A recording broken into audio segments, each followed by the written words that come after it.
latest updates, subscribe to News 9. A White House meeting with top pharmaceutical executives, which US President Donald Trump had promised for this week, has been called off. Experts said the drug pricing discussion was cancelled because the major drug lobbies, reeling from Friday's cluster of executive orders on the topic, refused to send any members.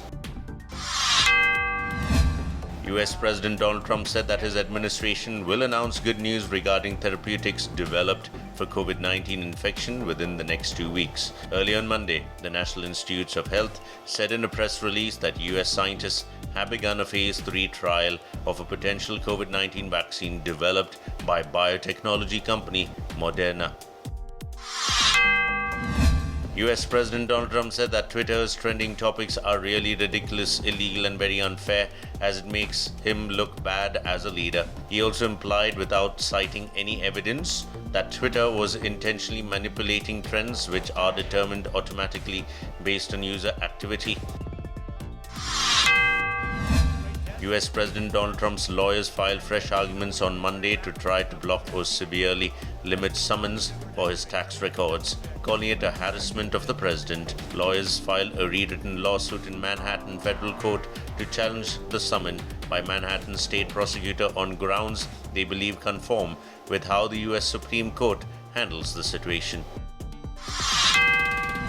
Donald Trump is hoping to get credit for his administration's aggressive push for a vaccine and crossing his fingers that it gets approved before Election Day. Trump's handling of the COVID-19 pandemic has put his political fate in grave jeopardy. Donald Trump's National Security Advisor Robert O'Brien has tested positive for COVID-19, the White House has confirmed. According to a statement from the White House, O'Brien has been self-isolating and working from home as he has mild symptoms and there was no risk of exposure to Trump or to Vice President Mike Pence.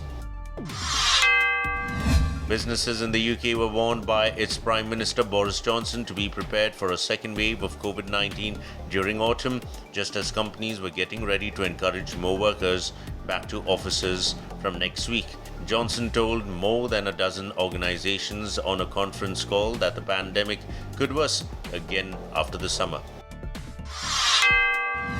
Spain's tourism industry is at increasing risk of shutting down as countries across Europe seek to restrict visits to the Mediterranean nation following an order by the British government to quarantine visitors. A steady increase in new infections in Spain last week pushed Boris Johnson's government on Saturday to order a 14-day quarantine for all travellers from Spain.